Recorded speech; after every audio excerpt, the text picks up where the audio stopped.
Magandang araw, magandang hapon at magandang gabi sa ating mga kababayan sa iba't ibang panig ng mundong ito at syempre sa Luzon, Visayas at Mindanao.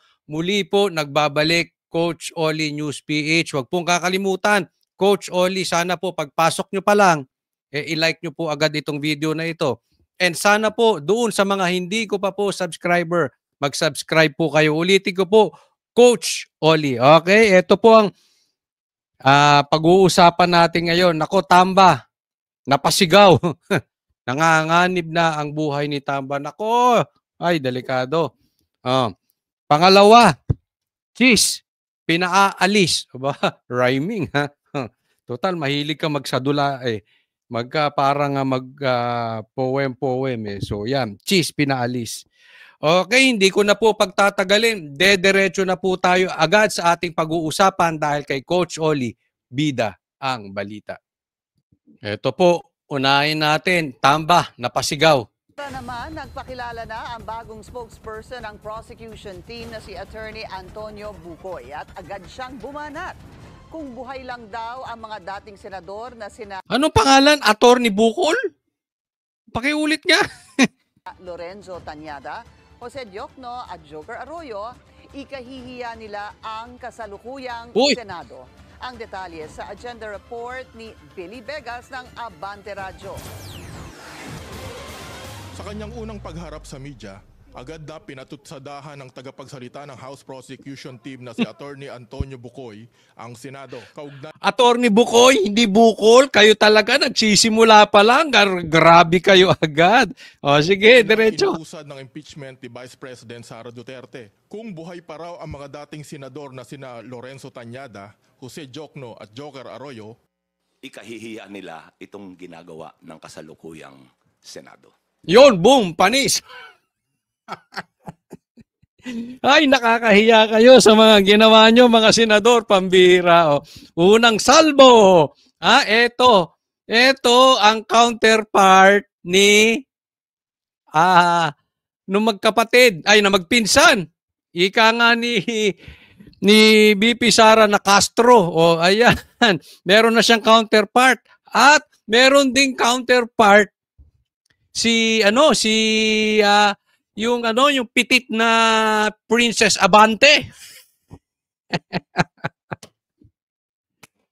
Nagkaloko-loko na. Ano nangyayari sa gobyerno natin? Tingnan yung mabuti. Ako ay may explain. Bago ka humirit, ako muna. Kasi vlog ko to Attorney Bukol. Ay, Bukoy. Ano ba talaga? Bukoy, no? Bukoy. O, Bukoy. Hindi. Attorney Antonio Bukoy. Hindi Bucor, hindi Bukol. Attorney Bukoy. Okay. Ako, unahin ko lang tinan nyo.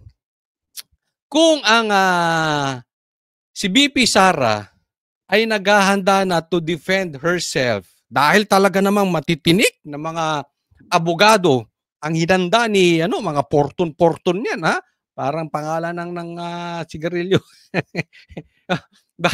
Basta puro mga dekalidad, dekampanilya. Ano naman ang paghahandang ginagawa ni Tamba?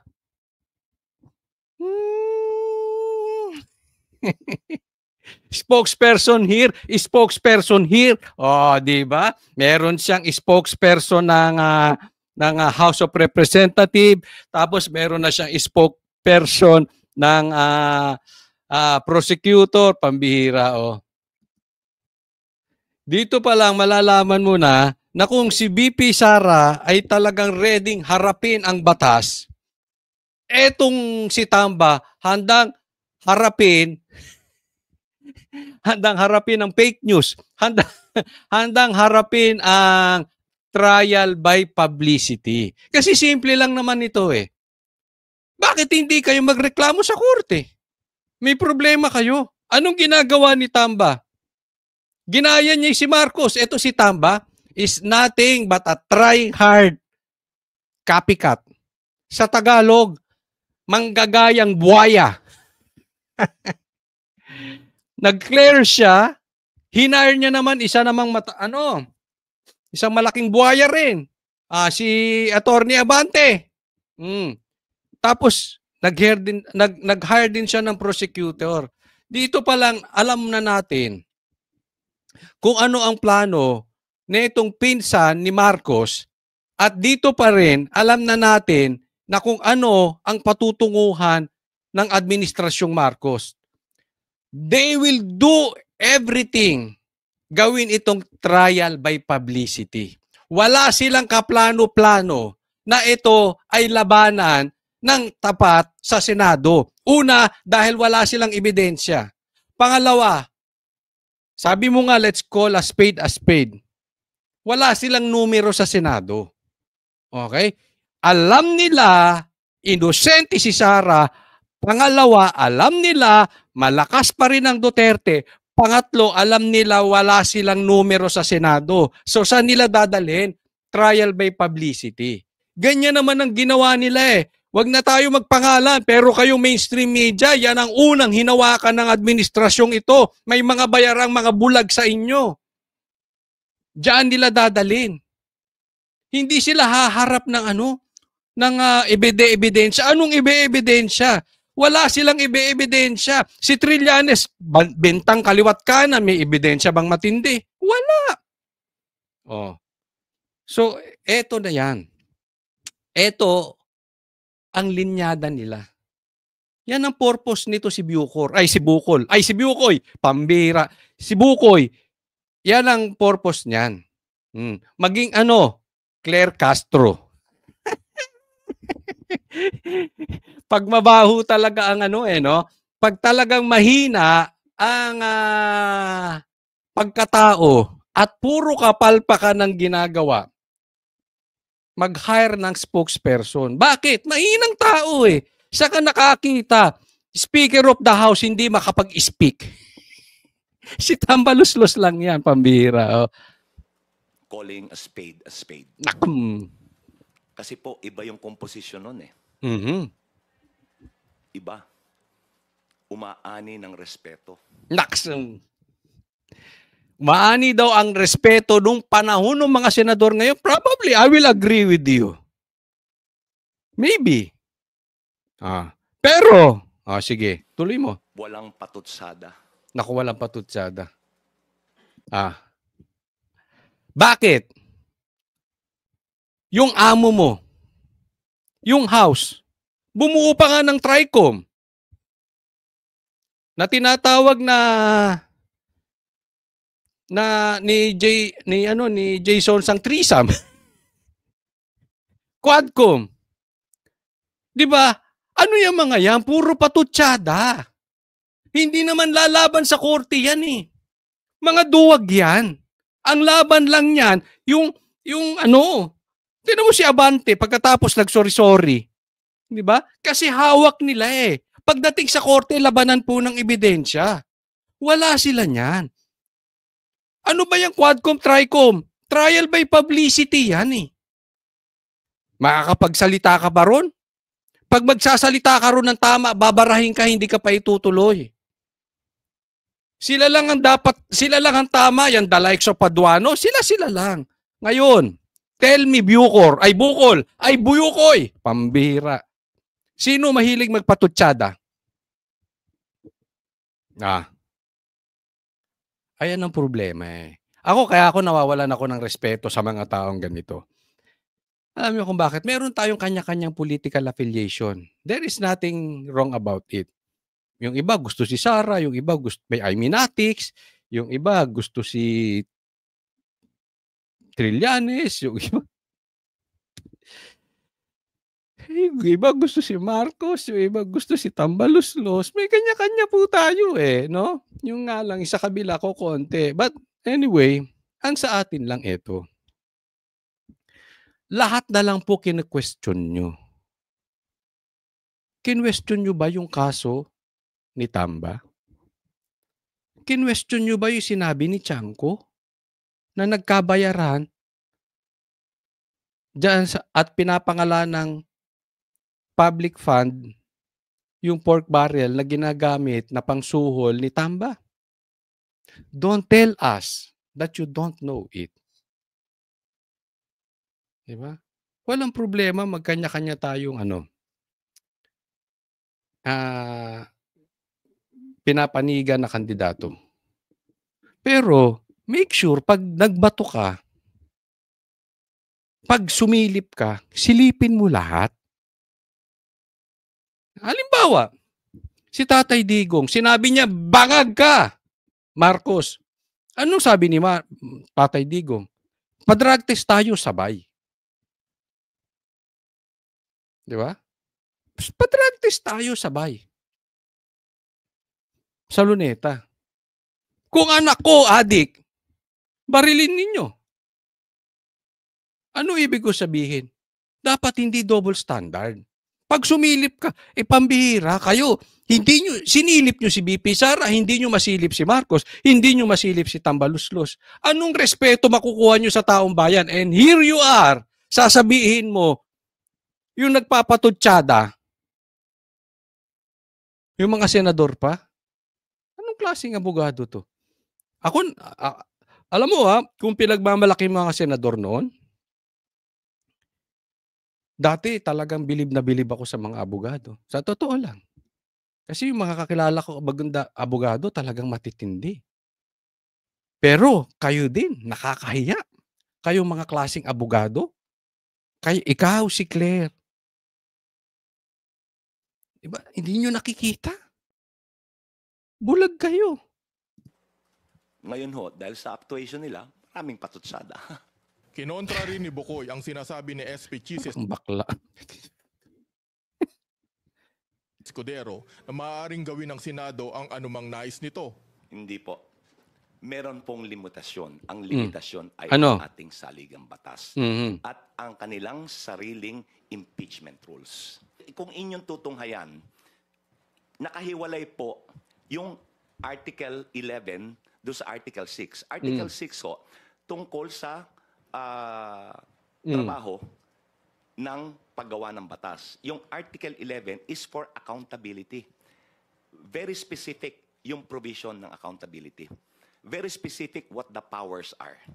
So hindi po pwedeng bardagulan to. Kayo nakikipagbardugulan ang point niya rito, pasimplehin natin. Iba ang point of view. Alam nyo, hindi tayo matatapos Magpapaulit-ulit because you will insist kayo tama. And of course, ginawa ng Senado yon, they will insist sila ang tama. Sasabihin ng House, hindi sila bias. Sasabihin ng Senate, hindi sila bias. Sasabihin ng lahat, they will judge according sa batas. They will judge according to evidence. Wala nga aming congressman o senador na sila ay magiging bias. Parang tanga lang yun di ba? Diretsuhin na po natin. But everybody knows, the public knows, this is public knowledge that impeachment, paulit-ulit kong sinasabi, ay, political. Hindi po ebidensya, wag tayong maglokohan. Wag mong lokohin sarili mo, abogado ka Diba? Kaya yung mga may point ka, may point ng Senado. Sino magja-judge? Kaya nga sabi, dalhin nyo sa korte. Huwag nyong dalhin sa media. Baka kasunod yan, magsusumbong ka kay Facebook. Susunod yan, isusumbong mo kay Tulbo. O di isumbong mo kay Facebook, isumbong ko kay Tulpo, isumbong kay media. Ganyan ang ginagawa. Yan ang point ko Tambaluslos, you hire good lawyers and you fight the impeachment by evidence. Spokesperson ang hinahire mo Ano bang gusto nyo rito? Tapos siya pa magsasabi na bardagulan dito. Hindi. Yung kampo nyo ang gusto ng bardagulan sa media. Look at the lawyers. Look at the lawyers of BP Sara. And look at you. Di ba nanatili silang tahimik? Why? Because they will fight it on the proper court. Or that is the impeachment court. Sabi nila ayaw namin ma-preempt. Ayaw nila makita yung style. Nakita nyo yung difference? Nakita nyo how class Sara and Tamba? Nakita nyo yung difference ng class ni Sara and ni BBM? Ang layo, di ba? Ang layo ng pinaghahandaan nila. Kaya nga ito si Tamba, sabi ko nga, yaan pong ginagawa niyang spokesperson, yaan po ay sigaw. Sigaw ng desperasyon. Sigaw ng takot. Etong sila Tamba, pati yung pinsan niyang si Marcos, pabiktim. I hate people na pabiktim. They will start a fight and then magpapabiktim. Ang tingin ko sa taong ganyan, loser. Sila pa yung parang, inahapi kami. Bakit binalik sa amin? Yung articles of impeachment. Kayo unang namuliti ka eh. Kaya kahit sabihin nating mali yung senador, sige na, hindi ko ipagtatanggol. Dahil nag-decide sila sa politika. Kahit masabihin natin ganon. Kayo nagsimula, tapos ngayon biktima kayo? Anong susunod na sasabihin ni nanganganib ang buhay ko, si Tamba?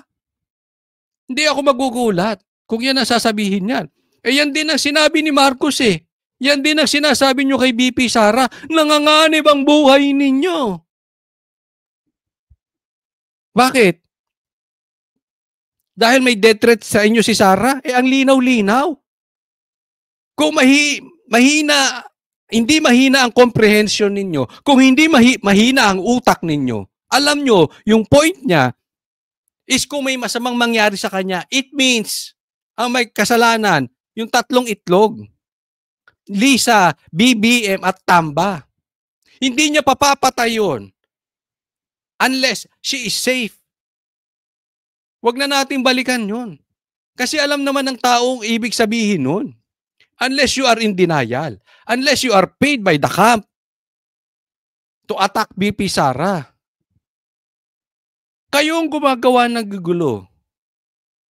Tapos para kayong napaka-loser na pabiktim kayo. Di ba? Nanganganib buhay ni Tamba? Hindi pwede na kung anong gusto, yun ang gagawin. May limitasyon. Yes! Exactly! May limitasyon. Anong ginawa ng Quadcom? May ginawa ba si Tamba? Anong ginawa ng Tricom? May ginawa ba si Tamba? Yes, may limitasyon. And I believe, ito opinion ko, maaring nag-akto ng political yung Senado, but they acted under the law. Karapatan nila yun eh. Silang judges ng impeachment. Well, hindi tayo matatapos sa pagtatalo. Kung may problema kayo, doon kayo magreklamo sa Supreme Court. Di ba? Alam mo yan, abogado ka eh. Doon ka magpunta. Ba't nagpupunta ka sa media? Ipinaalala rin ni Bukoy sa mga senator judge ang kanilang sinumpaan na maging patas sa impeachment trial. Pero pinag-aaralan na rin ng House Prosecution Panel ang mga panawagang ipa-inhibit ang mga senador na kaalyado ng pangalawang Pangulo. At bagamat hindi maaaring pigilan ng mga senador na magsalita kaugnay ng impeachment, paalala ni Bukoy, once umusad ang impeachment trial, meron hong gag order na nasa impeachment rules. Bawal magbigay ng mga opinion, bawal magbigay ng mga pahayag ukol sa merito ng kaso, ang prosecution, ang depensa. Ito sasabi niya, bawal magbigay ng opinion, pahayag, ang mga senador. So, diktador ka pa. Kaya nga sinasabi natin, instead of hiring a spokesperson, you hire a good lawyer. Pag merong ginawa during the trial, ang mga senado sa impeachment trial, then your lawyers should stop what the senators are doing. You battle it out where it counts. Sa Senate impeachment. Hindi dyan. Sino binagmamalaki nyo mag-ano? Si De Lima? Tatandaan nyo ha. Baka nga wala nang lumaban eh. 'Di ba? Sino pinagmamalaki nila? Sila Chua na magiging sila De Lima magiging prosecutor. Ang dami nila sinasabing prosecutor na mga congressman. Paglalaruan sila nitong mga lawyers na to. Trial lawyers are different sa mga wannabe lawyers na magaling lang sa press con. Magkaiba yun. Ewan ko kung may tatapat dito sa binuo na team ni VP Sarang Lawyers. Good luck sa inyo. And ako'y may paalala sa iyo. Sa inyong mga manunood, pag-start ng impeachment, huwag niyong kakalimutang bumili ng popcorn at Coke. Mas matindi pa ito sa laban ng NBA. Ha? Mas matindi ito kaysa sa laban ni Hali at saka ni ng Pacers at OKC. Mas matindi ito. Ha? I'm waiting yung mga congressman na paglalaruan nito mga lawyers. Because instead of them getting ready to produce wala nga silang ebidensya. Di ba? Hindi nga pa nga nila alam. Sa bibig nila nang galing, hindi nila alam kung saan kukunin yung mga witnesses. Di ba? Dahil daw may ganito, may Stop being a victim. Ha? Stop making excuses. Gusto nyo ng impeachment trial? Fight it out in the impeachment court. Pati na ang mga hukom. Kinumpirma rin ni Bukoy na mayroong mga private prosecutor na tumutulong sa House Prosecution Panel at ipapakilala mga ito sa takdang panahon. Nang tanungin naman kaugnay ng mga abogadong kinuha ni VP Sara para ilatag ang kanyang depensa, Kilala ko po yung mga name partners dyan dahil we are contemporaries. Naks, nagyabang pa. Ganon kayo? Ha? You're rubbing elbows?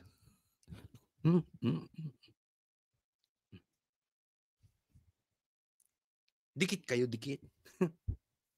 Sa UP College of Law. Ginagalang ko ang kanilang kakayanan. Ako, ginagalang ko UP College of Law kasi dyan yung tatay ko eh. Dyan yan. So alam ko magagaling yan. Kaya lang marami kasi mga lawyers na nagbubukang bobo dahil binabaluktot ang tama at ang tama ginagawang mali at ang mali ginagawang tama. Lagi ko to example. Anong tingin nyo sa kulay nitong, hindi makita. Ito. Anong tingin nyo sa kulay nito? Kahit gaano ka galing na abogado, pag sinabi mong black to, magmumukha kang bobo.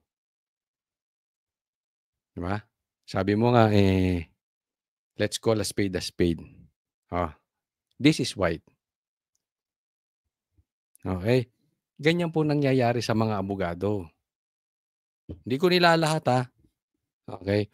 Meron kasing, meron yung hindi naman talaga facts. Nasa gitna. No?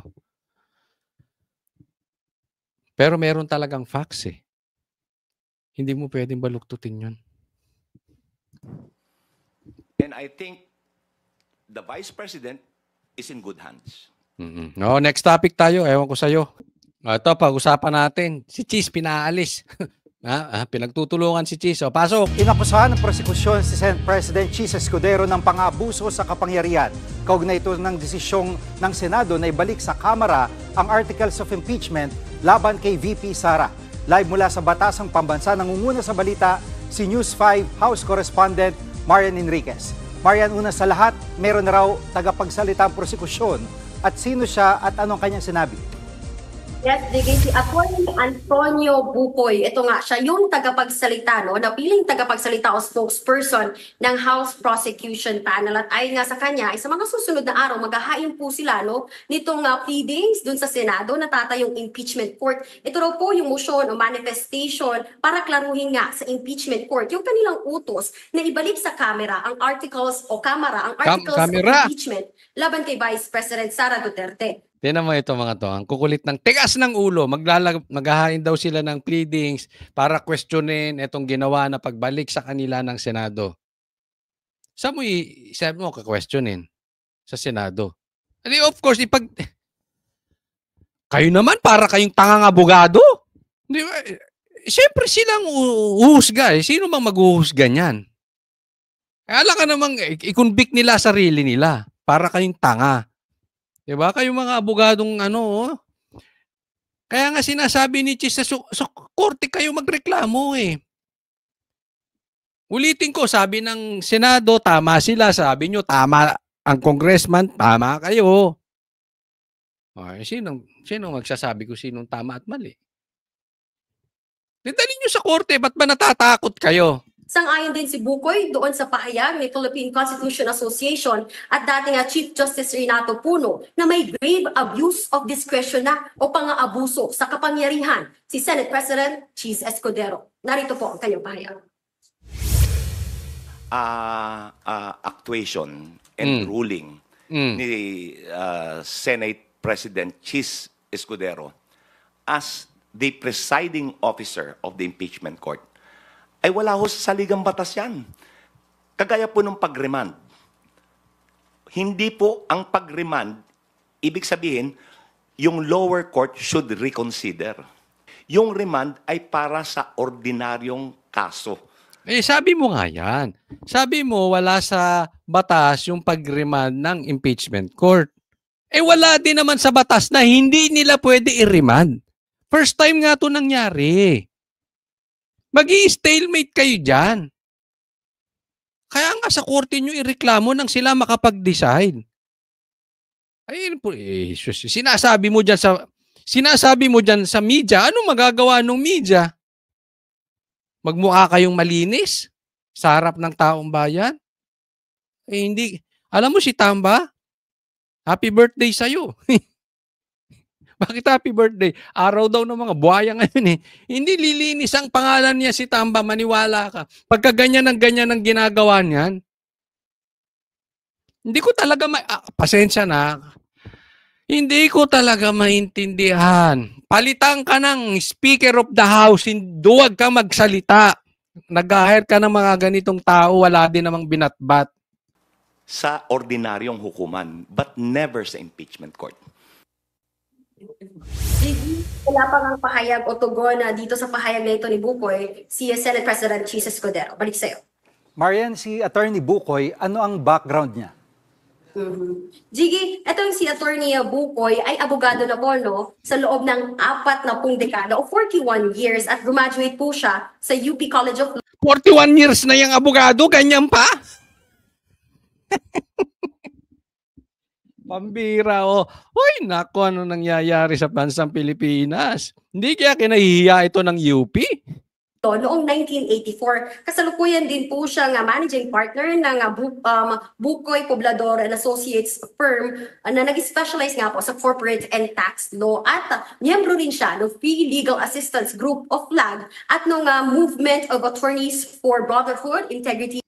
Ay, tax law pala. Tax law. Tax law pala. Ay, sa tax law pala. Ay, walang problema sa tax si Marcos. and Nationalism Incorporated o Mabini. Katunayan, Jiggy, naabutan pa raw ni Bukoy ito nga mga nagtatag ng flag, mga kilalang nationalists, mga dating senador na sina Senators Jose Diokno, Lorenzo Tanyada at Joker Arroyo. Mga batikang senador po ito. Nag-name drop pa talaga. No? May kakilala akong ganyang vlogger. Ang hilig mag-name drop. Alam mo ang isang mapa-vlogger, mapa-newscaster, mapa-politician, pag mahilig mag-name drop, wala yun. Latak yun. Maniwala. Meron akong kilalang vlogger ganyan. Lahat ng kernel kilala niya. Lahat ng general, politiko kilala niya. Dati siyang